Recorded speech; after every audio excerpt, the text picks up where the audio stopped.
Hola, es una alegría para mí poder compartir otro tema con ustedes y es el último tema por mi parte hasta este momento de esta serie. Y lo que quería hacer es un poco repasar lo que hemos visto, pero especialmente tomar o sacar algunas reflexiones y conclusiones respecto de lo que hemos visto hasta aquí en esta serie sobre el carácter de Dios. Ustedes recordarán seguramente que empezamos esta serie con algunas reflexiones y preguntas que nos introducían al estudio de este tema del carácter de Dios. Y cuando comenzamos esta serie, la serie del pacto eterno estaba fresca en nuestras mentes. Y habíamos visto nuestra necesidad de conocer a Dios aún más para poder recibir el pacto nuevo y sus promesas en plenitud. De hecho, el pacto conlleva en sí mismo la promesa de que si nosotros recibimos y atesoramos su palabra, toda su palabra sin dejar nada de lado, llegaremos a conocer a Dios, conoceremos a Dios. Pero habíamos visto que esto era obra de Dios, obra de su pacto, y nos preguntábamos, ¿cómo? Y era nosotros no resistiendo a la voz de Dios, sino atesorándola y guardándola, mirando la gloria de Cristo, mirando su gloria y siendo transformados a su imagen de gloria en gloria. Y esta gloria vimos que es la gloria del Padre. La gloria de Dios es su carácter, su forma de ser. Cristo vino a este mundo y manifestó, reveló, declaró, vivió la vida perfecta de Dios en la humanidad. Así, esta es la dinámica para recibir las promesas de Dios. Abrir el oído, no resistir su voz, no endurecer el corazón. Guardar, atesorar la palabra de Dios, mirar atentamente a Cristo continuamente y la promesa es de que viviremos. Dios nos dará a Cristo, nos dará su vida, nos dará su Espíritu Santo, el cual grabará en nuestros corazones su ley y nos hará su pueblo. Pero si suena así de tan simple y sencillo, ¿por qué no sucede en mi vida? ¿Por qué no hay cientos, miles de personas en esta humanidad que manifiestan a Cristo perfectamente? ¿Qué es lo que falta? ¿Qué es lo que nos falta? ¿Por qué no tenemos la experiencia y la vida de Cristo todavía? Y notamos primariamente dos aspectos.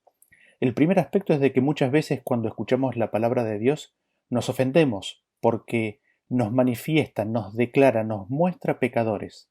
Escuchamos la palabra de Dios con tonos acusatorios y en la serie del Pacto Eterno habíamos visto la necesidad de recibir esa palabra que nos muestra nuestros pecados para recién después poder recibir el perdón de Dios, para recién después recibir la gracia de Dios.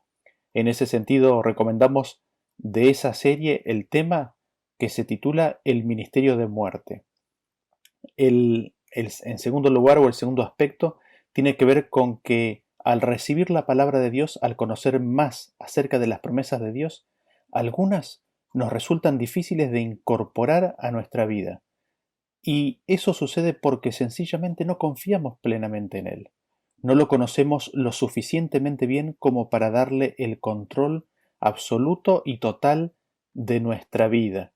Nosotros tenemos nuestros planes, se los comunicamos a Él y le pedimos su guía y dirección, pedimos que nos bendiga, pero muchas veces, ¿cuántas veces? La mayoría de las veces son nuestros planes y nuestros designios. Y hay un ejemplo muy claro de esto. Buscad primeramente el reino de Dios y su justicia, y todo lo demás os será añadido. Nosotros tenemos aquí una promesa, un llamado por parte de Jesús a que busquemos primeramente el reino de Dios y su justicia, y de que absolutamente todo lo demás en nuestra vida será añadido. ¿Quién hace esto? ¿Quién hace esto? Es la pregunta que se hace uno, ¿no? Así vemos que en principio estas dos circunstancias nos impiden recibir la totalidad de las promesas de Dios. Al primer punto lo habíamos tratado en la serie del Pacto Eterno. El segundo punto es el desarrollo de toda esta serie que hemos cubierto hasta aquí sobre el carácter de Dios. ¿Y qué finalidad tiene? Tiene la finalidad de que conozcamos a Dios y cómo Él opera con la rebelión, para que conozcamos cuál es la causa o qué es lo que causa la ruina del hombre, para que conozcamos qué es lo que causa la destrucción del hombre, para que conozcamos por qué y cómo el hombre es destruido y el papel que Dios tiene en eso, para que, conociendo esto, conociendo más a nuestro Padre Celestial, podamos entregarnos más plenamente a Él, más confiadamente, para que corramos a Él sin demora, para que le entreguemos la totalidad de nuestras vidas y afectos. Y adicionalmente, nosotros nos hacíamos la siguiente pregunta: ¿qué es la justicia de Dios? ¿En qué consiste la justicia de Dios? ¿Cómo se manifiesta dicha justicia? Y habíamos respondido esa pregunta, no en forma exhaustiva, eso lo haremos en un tema futuro, pero sí habíamos visto que la justicia de Dios es su forma de ser, es su carácter. Esto tiene dos grandes manifestaciones, en la ley y en la vida de Cristo. Y nos habíamos preguntado, ¿cómo es el gobierno de Dios ante la presencia del mal? ¿Cómo es Dios en su lidiar con el pecado? ¿Qué acciones toma y qué acciones no toma o no hace en esa tarea? ¿Qué pasa cuando se lo rechaza obstinadamente? ¿Qué sucede cuando la voluntad del pecador es la de ser pecador y continuar en pecado y no saber nada respecto de Dios? ¿Cómo reacciona él? ¿Qué es lo que hace? Y siendo que Cristo es la revelación perfecta de Dios, habíamos notado lo siguiente: Cristo guardó los mandamientos de Dios, los guardó todos sin faltar ninguno. En segundo lugar, Cristo, al manifestarnos el carácter del Padre, al darnos a conocer su forma de ser, su estilo de vida, su carácter, nos declara y manifiesta que así como Él es, así es el Padre. El que me ha visto a mí, ha visto al Padre, le dijo a Felipe. Entonces los mandamientos son un reflejo del ser del Padre. Esto es totalmente natural, dado que el gobierno de Dios refleja el carácter y el cómo es Dios. En tercer lugar, al guardar Cristo todos los mandamientos, mostrándonos que el Padre es así, vimos que el mandamiento que Cristo guardó también fue el que dice: no matarás. Cristo no mató a nadie, es decir, Cristo guardó los mandamientos de su Padre en su corazón. Esto nos dice en principio de que Dios no mata. La ley muestra, revela que el mandamiento es la forma de ser de Dios. Consiguientemente, Dios no mata. Pero nos preguntábamos, ¿Dios mata? Y aquí es donde se nos planteaba una gran pregunta respecto de cómo Dios opera y actúa ante la rebelión. Porque tenemos el testimonio de Jesús, por un lado, que es la manifestación perfecta del cumplimiento de la ley y la manifestación perfecta de la vida y justicia de Dios por un lado, y por el otro lado tenemos otro testimonio, que es el testimonio de las Escrituras y especialmente el Antiguo Testamento, que también es inspirado por Cristo, en el cual se lo presenta en algunas instancias a Dios como matando y destruyendo. ¿Será que Dios opera diferente ante el pecado? ¿Será que hay un Dios en el Antiguo Testamento y otro en el Nuevo Testamento? ¿Será que ante la emergencia se abre un período para medidas de emergencia? ¿O será que el gobierno de Dios no opera de esa forma, sino que siempre opera bajo exactamente los mismos principios? ¿Estaba la muerte en los principios y designios de Dios, en la base y en el fundamento de su gobierno, en el caso de desobediencia? ¿Cómo Dios enfrenta la rebelión del pecado? ¿Qué hace Dios ante el pecado? ¿Cuáles son los principios de su carácter que se manifiestan y operan en el gobierno del reino de Dios? Todo esto es lo que nos preguntábamos y por la gracia de Dios pudimos responder o pudimos estudiar todos estos temas en gran cantidad de historias y ver los principios que gobiernan estas historias y que gobiernan el carácter y la forma de ser de Dios y que gobiernan el reino de Dios. Dentro de esto no podemos dejar de olvidar que uno de los principios claves de interpretación de las Escrituras es de que todas las palabras, toda la Biblia, toda la Escritura es inspirada por Dios, no se puede desechar nada. Esto lleva a que debemos considerar toda instancia, todo versículo de toda la Biblia y sumarla al análisis o sumar esos versículos al análisis para poder encontrar la posición, la postura en la cual todo sea verdad. Y fue mirando la primera historia, la de Usa, que descubrimos un gran principio. La Biblia dice que Dios hirió a Usa. ¿Cómo lo hirió? Vimos que lo hizo al abrir una brecha. Este es un principio que permea en todas las historias, permea en todas las vidas y repercute en toda la historia de la gran controversia. La ley de Dios, su palabra, Cristo mismo, es una muralla de protección alrededor del pecador. Cuando el hombre ignora, resiste la palabra de Dios, ésta deja de protegerlo y el mal lo hiere. Cristo mismo, por medio de sus ángeles, es una muralla de protección al hombre, y es el luchar contra Dios y su palabra, es al rechazar a Cristo que, como dice el versículo, se retira la protección de Dios y la serpiente muerde. Es el mal lo que destruye al hombre cuando Dios deja de protegerlo. Pero, habiendo dicho esto, vemos al mismo tiempo que Dios se hace cargo de que Él lo hirió. Sin embargo, se hace una distinción en el cómo, y esto es muy importante. Vemos que las Escrituras dicen que Dios hace aquello que surge como consecuencia de lo que ocurre cuando Él retira su cuidado. Habíamos visto también la ira de Dios. La ira de Dios es el dolor de Dios por el rechazo que viene a causa del endurecimiento del corazón del hombre al rechazar a Dios. La ira de Dios, además del dolor, es la indignación, el enojo de Dios por lo que el pecado está haciendo a sus criaturas. La ira de Dios es el conjunto de emociones, es el dolor, la ira, el enojo, la indignación, porque Dios finalmente tiene que abandonar al hombre, tiene que dejarlo. A los ojos del hombre Dios esconde su rostro. Cuando la ira de Dios se manifiesta, el hombre finalmente recibe aquello que quiere. El hombre es entregado por Dios a sus pasiones, a sus deseos, a su corazón y regenerado. El hombre deja de ser refrenado por el Espíritu de Dios. El hombre sobre quien está la ira de Dios es entregado a sus enemigos y ya no cuenta con la protección de Dios. Ahora, habíamos visto que esto no le es liviano a Dios, le duele terriblemente, su corazón se conmueve, llora profusamente por el destino elegido por los seres humanos.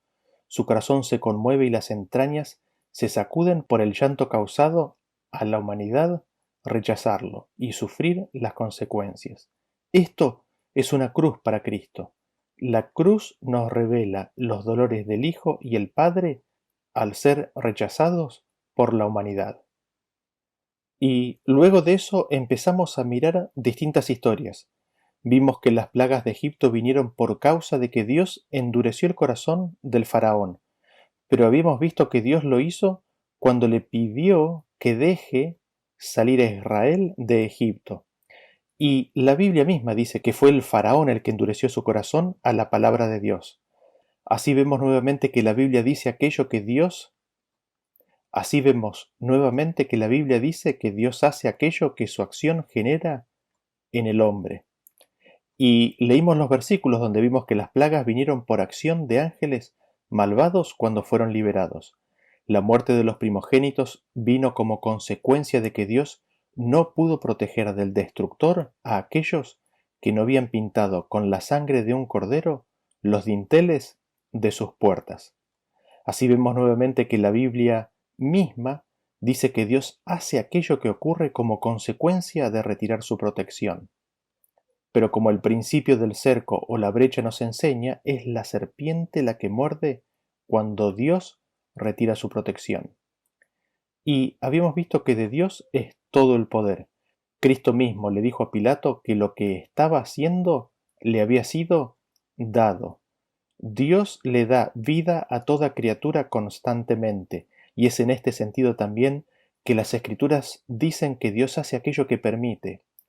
Pilato pudo mandar matar a Jesús porque le fue dado, porque le fue permitido. El soldado romano pudo crucificar a Cristo porque Dios lo mantenía aún con vida en ese terrible acto. Si nos ponemos a considerar, esto es increíble, porque nos muestra que Dios sostiene con vida aún a aquellos que lo lastiman con la finalidad de salvarlos. Vimos también el impacto que el pecado tiene sobre la naturaleza. La maldad del hombre, sus pecados, tienen un impacto terrible sobre esta creación, que no solo se manifiesta en los cardos y los espinos, sino que en todo tipo de desastres naturales. Los desastres naturales también, como habíamos visto en la historia de Egipto, ocurren por la acción de ángeles malvados, pero vimos que el diluvio ocurrió por causa de la maldad de los hombres que estaba en la tierra. La tierra cayó, se enfermó, fue destruida por la maldad y pecado que el hombre había puesto en la tierra. Los hombres antiguos expulsaron a Dios, lo echaron completamente de sus vidas y ¿qué podía hacer él? Con gran pesar llama a construir un arca para todo aquel que quiera escuchar su voz, porque la tierra estaba destruida, y se retira, esconde a la vista de los ojos pecadores su rostro, retira su protección y los abandona. Así la tierra se levantó y destruyó al mundo antediluviano. La tierra los vomitó. También vimos que el Padre es invisible a los ojos mortales. Nuestros pecados causaron una separación con Dios. Dios se tuvo que retirar porque su gloria causaría la muerte de todo ser pecador. Vimos en detalle la historia de Moisés cuando le pide a Dios que le muestre su gloria. Y habíamos visto que la gloria de Dios es todo su bien, su misericordia, su carácter de amor, y que esto se manifiesta en forma más visible en el rostro de Dios. Esto es natural, si consideramos que el hombre fue creado a la imagen de Dios. Las emociones del hombre no se manifiestan pronunciadamente en la rodilla, sino que se manifiestan pronunciadamente en el rostro. Así es con Dios. Su amor, su ternura, sus atributos paternales, su misericordia, su piedad por cada ser humano se manifiestan, sin filtro, en su rostro. Y el hombre pecador, cuando contempla eso, toma conciencia de su pecado. Se conoce terriblemente pecador. El Espíritu Santo es la presencia de Dios, específicamente de Cristo. Si una muy pequeña medida del Espíritu Santo convence de pecado, cuánto más la presencia personal y el rostro causará eso mismo en el ser humano. ¿Y qué es lo que sucede? El ser humano pecador, al ver el rostro de Dios, toma conciencia de su tremenda pecaminosidad y el pecado da a luz la muerte. La paga del pecado es muerte. Por esa razón, Dios vino a ser invisible a la humanidad. Por esa razón, finalmente Cristo toma la forma humana para que el hombre pueda conocer cómo es Dios, para que nosotros podamos conocer, ver, palpar la vida de Dios en nuestra carne pecaminosa, para que podamos conocer que el amor de Dios es autosacrificado, que no busca lo suyo, que no es de autodefensa, sino de autosacrificio, y conociéndole podamos elegirle y recibir vida. Es increíble, ¿no? Y repitiendo nuevamente lo que habíamos visto antes, la justicia de Dios es su carácter, su forma de ser. La gloria de Dios es su carácter, su forma de ser. El nombre de Dios es su carácter, su forma de ser. Esto se muestra, se manifiesta en la ley de Dios, en la palabra de Dios, en la vida de Cristo. Todas ellas nos buscan decir siempre lo mismo. Buscan decirnos cómo es Dios. Buscan revelarnos, darnos a conocer que nuestro Dios es amor. Buscan revelarnos, darnos a conocer que nuestro Dios es nuestro Padre. Quieren que le conozcamos para que le aceptemos, para que corramos a Él. También habíamos visto en qué consistía la visitación de Dios. La visitación es la presencia del Señor, la venida del Señor para bendecir. Muchas veces en las Escrituras vemos que el Señor viene, se acerca para ver si la maldad es tan grande como ha llegado a sus oídos, y viene con la intención de bendecir. El problema es que la bendición viene con una declaración de la maldad y llamado al arrepentimiento, y que muchas veces el hombre rechaza, quedándose así privado de la bendición. El carácter de Dios deja libre al que así lo quiere de su presencia. Esa es la visitación de la iniquidad, darle total libertad, libre albedrío, libertad irrestricta. ¿Qué es la visitación de la iniquidad entonces? Es ver, dejar la iniquidad ocurrir, no intervenir más, entregar al hombre a sus deseos, es dejar que las consecuencias de sus pecados dejen de estar restringidos, es dejar que sus pecados los alcancen y le den su fruto. Esto también, como verán, es parte de la ira de Dios. También habíamos leído que Dios visita la iniquidad de los padres sobre los hijos Y esto es de que la iniquidad de los padres se suele repetir y se repite en los hijos. Y Dios visita la maldad que consiste en que Él deja que las consecuencias sigan, deja de proteger. ¿De quiénes? De aquellos que le aborrecen. Dios los respeta, les da su decisión, les da su ausencia.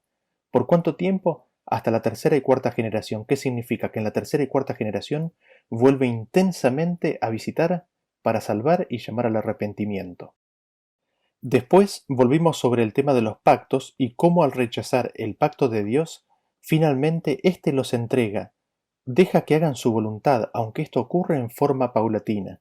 Sigue obrando cerca de ellos tanto como ellos le permiten, pero dado que en muchas cosas insisten seguir en sus caminos, Él los deja caminar en sus propios caminos, con el anhelo de que eventualmente escuchen su voz y elijan su camino, elijan sus promesas. Así vemos que Dios, al darles su voluntad, les da mandamientos que no son buenos, pero que buscan restringir las malas consecuencias de sus propios caminos elegidos. Así, por ejemplo, vemos las instrucciones relativas al divorcio, las instrucciones relativas a tener rey, las instrucciones relacionadas con el apedreamiento. Ninguna de ellas fueron parte de la pura voluntad de Dios, sino que todo eso estaba en el corazón de Israel. Es en este contexto que analizamos la voluntad de Dios respecto de cómo Israel poseería la tierra. Nunca fue la voluntad de Dios de que la tomaran por la fuerza, sino que solamente la obtendrían por medio de una estricta obediencia a sus mandamientos, que incluye aquel que dice no matarás. A pesar de muchas apelaciones y llamados a recordar que, así como Dios los había librado de Egipto, así también Él les daría la tierra, ellos, Israel, no recuerdan, no guardan la palabra de Dios y creen que ellos mismos tienen que darse a sí mismos la tierra mediante el uso de la espada. Y finalmente Dios les da su voluntad, y ahí es donde ingresan las instrucciones relativas a la guerra, que son básicamente el hombre recibiendo su propia voluntad.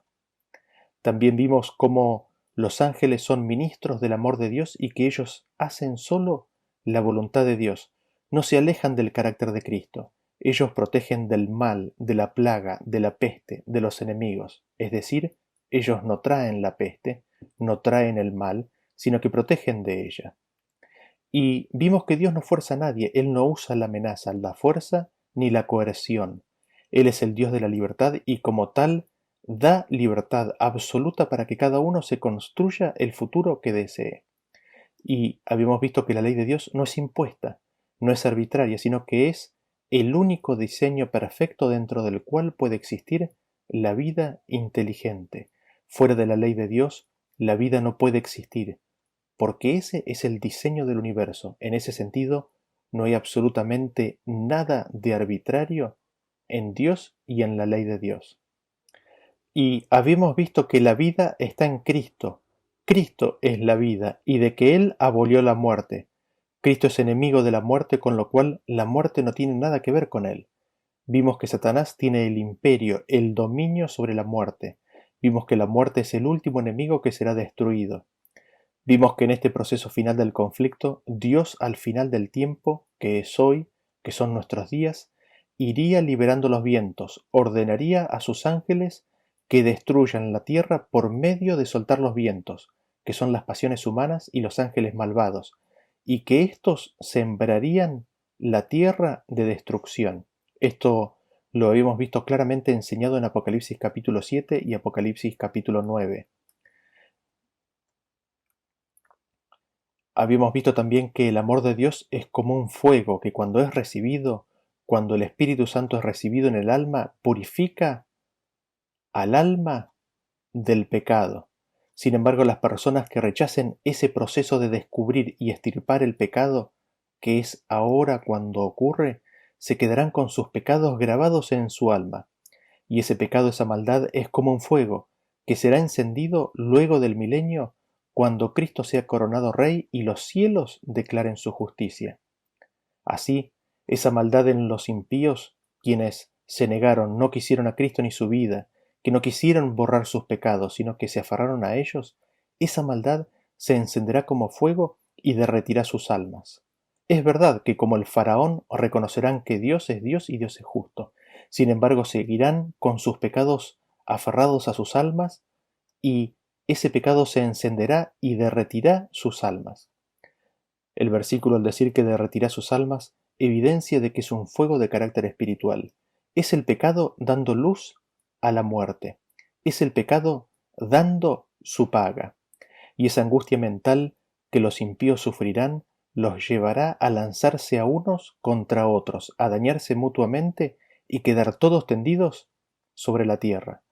Esa angustia mental que los impíos sufrirán les vendrá al conocerse para siempre desprovistos de la presencia de Dios, porque rechazaron su espíritu y despreciaron su perdón. No porque Dios no tenga misericordia, la Biblia enseña en múltiples lugares que la misericordia de Dios es para siempre. Esto ocurre porque el daño que se han autoinfligido les hará imposible aceptar a Dios. Los impíos verán claramente que ellos se hicieron eso a ellos mismos. Los impíos verán que ellos son la causa de todo lo que les sucede. Y esa angustia mental que sufrirán hará que sus rostros parezcan en llamas. Sus rostros se desfigurarán, sus ojos saltarán en sus cuencas, sus lenguas se deshacerán en sus bocas. Esa angustia mental por sus propios pecados es la maldad matando al impío. Como dice la Biblia, su propia maldad los matará, caerán en el propio hoyo que hayan cavado, su camino caerá sobre sus cabezas. Y finalmente, habiendo todos recibido la paga del pecado que es la muerte, fuego los incinerará, y no serán más, habrán desaparecido. Miraremos el lugar del pecador y éste no estará, su memoria no existirá, dejará de ser para siempre, nunca más serán. Así en pocas palabras, cubrimos todos estos temas en esta serie. En ese sentido, los invito a que miren los temas, a que los miren en detalle y en particular a que consideren los versículos que han sido presentados. No se queden con este comentario como referencia, sino simplemente vuelvan a los temas y consideren los versículos presentados en cada uno de ellos. Es la totalidad de la Escritura donde nosotros podemos conocer y descubrir a nuestro maravilloso Dios.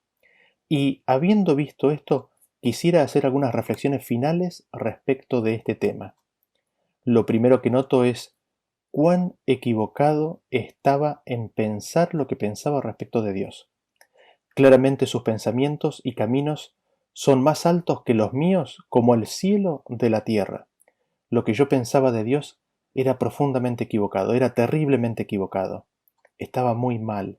Por eso no me queda otra que pedir perdón por pensar tan mal, perdón por desconocer tanto, perdón a Dios por haber representado tan mal su forma de ser y carácter. Al mismo tiempo, gracias, gracias por su palabra, gracias por Cristo, gracias por la luz, gracias por la verdad, e implorar a Dios por más luz, por más de Cristo en nuestra vida. En segundo lugar, lo que noto queriendo cerrar y concluir esta serie es que no es suficiente con saber que Dios existe. Veo y noto que no es suficiente con saber que Dios es uno y de que tiene un hijo. Sí, es súper importante y es la entrada en la casa de Dios, es la puerta al bautismo. Pero, ¿cómo estamos en esa casa? ¿Estamos como hijos o estamos como esclavos? ¿Es realmente Dios un Padre? ¿Es realmente Dios nuestro Padre? Aquí es donde la visión de los pactos y la palabra de Dios y el carácter de Dios empieza a tomar una relevancia crítica. Aquí es donde cómo vemos y entendemos a nuestro Padre Celestial viene a ser fundamental. Es necesario saber y conocer que Dios es bueno. Y déjenme explicarles esto en un poco más de detalle. Sin fe es imposible agradar a Dios. La fe consiste en creer que la palabra de Dios es verdad y cumple aquello que dice o promete. Y Dios puede actuar en la medida en que hay fe. Pero hete aquí, la fe no nos es propia. Nosotros recibimos la fe y ejercitamos y comerciamos, como en la parábola de los talentos, la fe. La fe crece a medida que recibimos más y más promesas y palabras de Dios, las atesoramos y vivimos de acuerdo a ella. pero la fe siempre nos es dada. La fe que recibimos es la fe de Jesús. Pero, volviendo a lo que decíamos, Dios, para poder actuar, necesita de que nosotros recibamos su fe y la ejercitemos. Veamos un ejemplo de esto. Los israelitas llegaron a la tierra de Canaán, llegaron a la frontera. Dios podría haber seguido avanzando con su nube y por medio de su gloria directamente expulsar o crear una separación con los cananeos. Eso había ocurrido finalmente con los egipcios, si ustedes recuerdan bien. Pero, así como tuvieron que poner el pie y mojarlo en el mar Rojo para que éste se abra, ahora Dios así les dice, entren en la tierra. Dios les dice, ya se las entregué, pasen. Y al mismo tiempo los invita, les hace la apelación a de que miren las evidencias, miren lo que ya he hecho en Egipto, voy a hacer lo mismo. Las evidencias ya han sido dadas. Toda la salida de Egipto es un ramillete de evidencias para que ellos entren en Canaán. Y aquí es donde entra en juego la fe. ¿Fe en qué? Fe en de que Dios va a hacer lo que su palabra dice, porque ya lo hizo. Fe en su amor, fe en definitiva de cómo es Él, de que Él en su esencia es amor. No solamente de que Dios existe, no solamente de que Dios es uno, sino de que Dios es amor, es nuestro Padre Celestial y de que Él nos cuida y nos provee todas las cosas, y de que obrará por amor y en amor. En ese sentido, los sentidos no alcanzan y de hecho no son necesarios en esta fe que abre la mano de Dios y nos da la posesión de la tierra. Y esto es importante porque a la luz de nuestro llamado a entrar en la tierra prometida, en la nueva tierra, podemos recibir la fe de Jesús que nos abre las puertas a la tierra celestial, a la tierra prometida, a la nueva tierra, a la tierra restaurada, al nuevo Edén. Y al considerar esto, no puedo dejar de exclamar, ¿no? Cuánto necesitamos un conocimiento y una experiencia que nos selle en conocer, entender, aceptar, creer y tener fe en Dios como nuestro Padre Celestial. Una experiencia similar a la de la salida de Egipto. Un conocimiento similar al de Cristo que tenía de su Padre. Porque la fe necesaria para entrar desarmados caminando por la tierra de Canaán era una fe grande, fe en que Dios es nuestro Padre de verdad. Porque Él es nuestro Padre de verdad, Padre en un sentido aún más perfecto, noble, puro, que cualquier mente humana se puede imaginar. Es esta fe lo que habilita a Dios a actuar, es esta fe lo que habilita a Dios a darnos entrada amplia en la Nueva Jerusalén, es la fe de Jesús. El tercer punto, la tercera reflexión que quisiera hacer con ustedes es de que Dios y Cristo lloran. Están llorando por ti, están llorando por mí, están llorando por el destino de la humanidad. Y me pregunto, ¿y yo? Yo estoy en otra. Soy una persona muy fría, insensible. Nuestro corazón está endurecido por el acostumbramiento del pecado, por estar rodeado de maldad. Nuestro corazón está endurecido por nuestra interacción con el pecado. En ese sentido no puedo dejar de decir que Dios nos ayude, que Dios nos libre de nuestra condición. No solamente Cristo llora por mí, sino que por el que está al lado mío. Y me pregunto, ¿lloro yo por el que está al lado mío? No. Veo que no tengo el amor de Dios en mi vida en la medida de lo que Él me quiere dar. No tengo el amor de Dios en la medida de lo que Él es. En ese sentido, que Dios me perdone, que Dios nos perdone y nos ayude, que Dios nos libre de nuestra condición, que Dios nos dé un corazón de carne, uno hecho a la imagen del corazón de Cristo. Que Dios nos dé de su amor, que Dios nos dé de su espíritu para ser hechos como Cristo. Y la cuarta y última reflexión que quería hacer es de que vimos a lo largo de esta serie constantemente que la Biblia dice que Dios hace aquello que permite. Vimos que las Escrituras dicen que Dios hace aquello que viene como consecuencia de Él retirar su protección y apartarse. Es en este contexto que se dice que Dios mata y destruye, porque el mandamiento no matarás es la declaración exacta de cómo es Dios. Dios no mata, pero la Biblia dice que lo hace cuando Él permite, cuando Él deja, cuando Él se retira, cuando Él deja de proteger. Y eso Él lo hace cuando el hombre insiste, insiste e insiste en rechazarlo al punto de que tiene que simplemente dejarle y darle su voluntad. Y nosotros nos podríamos preguntar, ¿no? ¿Por qué la Biblia se escribió así? ¿Por qué Dios inspiró que su palabra se escribiera de una manera que parecería al principio de que Él sí lo hace en forma directa? ¿Por qué Dios no lo dijo en forma clara y sencilla cómo son las cosas desde un mismo principio? Y esto nos lleva a un pensamiento muy noble. Quizás lo primero que podríamos notar y ver es de que Dios no es un acusador. Él lleva la carga de la acusación, Él sobrelleva esa carga. Él lleva sobre sí la carga de nuestros pecados, porque Él no busca lo suyo, Él no busca lo mejor para Él no busca defenderse de cada acusación. Sí buscará que la verdad quede clara y quede revelada clara y perfectamente establecida. Pero Él no está en un programa de autodefensa. Él acepta que se le eche encima de Él una acusación detrás de otra y la toma y deja que la suma de la evidencia en su palabra, es decir, la historia de los acontecimientos, terminen determinando la realidad, la verdad. Él pacientemente lleva la carga de nuestros pecados y la forma en que se escribió la palabra de Dios es a imagen de Cristo, es para reflejar eso. Por eso Cristo también es la palabra de Dios. Pero es más profundo aún, porque esto también fue hecho por amor. La Biblia fue escrita así para salvarnos. ¿Salvarnos de qué? Salvarnos del pecado y de nosotros mismos. Y usted se podría preguntar, ¿y cómo es esto? Me gustaría que consideren a continuación lo siguiente. En primer lugar, el hombre, al ser carnal, no entiende las cosas espirituales. Le es imposible. En segundo lugar, para el hombre carnal, la palabra de Dios viene, como dice en Isaías 28, mandamiento tras mandamiento, renglón tras renglón, un poquito aquí, un poquito allá. Eso lo vimos claramente en el tema del pacto, que viene como consecuencia del hombre endurecer su corazón a la palabra de Dios. Cuando el corazón del hombre está endurecido, la palabra de Dios viene de esa forma. Viene un poquito aquí, un poquito allá. Así se entiende la obra extraña. Esa es la única forma de entender y conocer a Dios cuando el hombre está en pecado, es decir, cuando está en la condición de humanidad. Y nos podríamos preguntar, ¿por qué? Porque en el corazón del hombre está la enemistad contra Dios. La enemistad, el odio, la muerte contra Dios están en el corazón del hombre.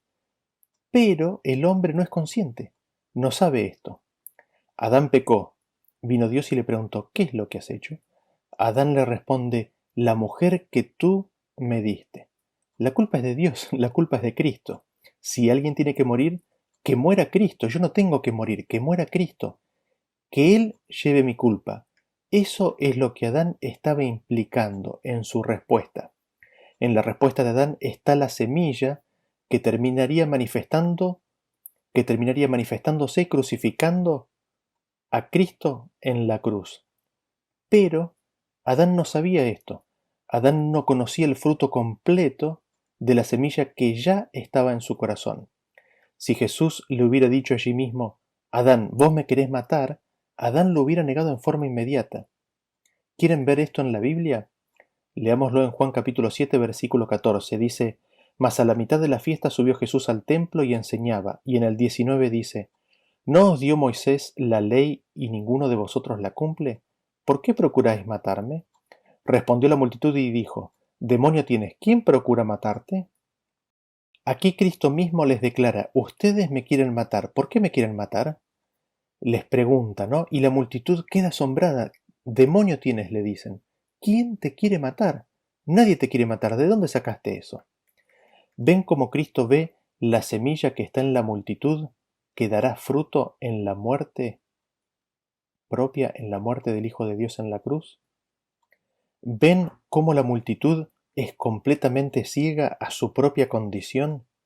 ¿Ven cómo desechan tan libremente la palabra de Cristo porque es locura a sus ojos lo que está diciendo? Esto me hace recordar a Pedro cuando Jesús le dice que lo va a negar y Pedro lo niega, aunque Pedro niega que vaya a hacer eso y después lo niega Jesús, ¿no? El hombre desconoce su propia condición. Y nosotros leemos un poquito más adelante en Juan capítulo 7, versículo 25, que dice: Decían entonces unos de Jerusalén: ¿No es este a quien buscan para matarle? Y siguen el 30. Entonces procuraban prenderle, pero ninguno le echó mano porque aún no había llegado su hora. Ahí, enseguida, unos versículos más adelante, en esos mismos días, un poquito después, a Cristo lo buscan para matarlo. Lo estaban esperando, lo estaban acechando porque lo querían matar.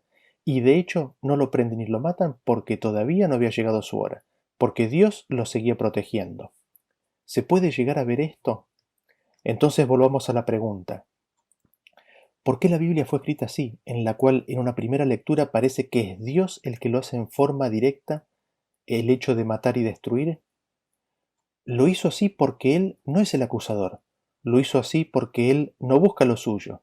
Lo hizo así porque Él lleva nuestro pecado, que consiste en que la enemistad, el odio, la muerte y el deseo de matar está en nosotros, no en Él. Y al escribir de esa forma la Biblia, hace que en forma espontánea, natural, salga y se manifieste lo que está en el corazón del hombre. La Biblia está escrita así para que se manifieste y quede claramente visible nuestro pecado. Dios, para salvar al hombre, le tiene que revelar su condición y enemistad, y lo hace al escribir la Biblia de esta forma, en forma de espejo. Así el hombre que lee la Biblia y no está en el pacto nuevo ve su propio rostro, ve en Dios lo que Él es realmente. Y si consideramos esto, vemos que es brillante, es evidencia de una inteligencia divina, infinitamente superior, porque esto se transforma en una forma de salvar y alcanzar a las personas. ¿Cómo? Mostrándome mi condición. Y desde que he tomado conciencia de esta verdad respecto del carácter de Dios, me doy cuenta de la miseria de mi condición. ¡Qué persona tan miserable! Estoy lleno de pecado, estoy lleno de muerte. Cuán fácil me enojo, cuán fácil juzgo a otros dignos de muerte. Pero desde que he tomado conciencia de la verdad del carácter de Dios, veo toda la miseria, toda la maldad, toda la muerte que hay en mi corazón. Eso hace que vea con urgencia mi cada vez mayor necesidad de Cristo. Sin Él estoy perdido. Necesito todo de Cristo, necesito que me limpie, que me lave de mi maldad, de mi pecado, de mi enfermedad. Y así, considerando todo esto y considerando toda esta serie, ya no tengo miedo de Dios como antes. Me doy cuenta que en realidad antes tenía miedo de Dios, aunque creía que no. Ahora puedo ver la atracción que nuestro Padre Celestial está ejerciendo por cada uno de nosotros. Me está llamando, nos está llamando. Ahora noto lo terriblemente pecaminoso que el pecado es. Ahora noto con mayor claridad que el pecado es mortal. Ahora tengo miedo del pecado y de salirme de la casa de Dios. Ahora tengo miedo de mí mismo y de lo que yo pueda elegir y hacer. Pero Dios me está llamando, Dios nos está llamando. Dios nos invita a que le aceptemos tal como Él es y que vayamos corriendo a sus brazos. Que Dios nos salve y que nos haga a la imagen de Cristo, que nos limpie de toda maldad. Ese es mi deseo y mi oración para cada uno de nosotros. Que Dios los bendiga y nos vemos en la próxima serie y en el próximo tema. Hasta luego.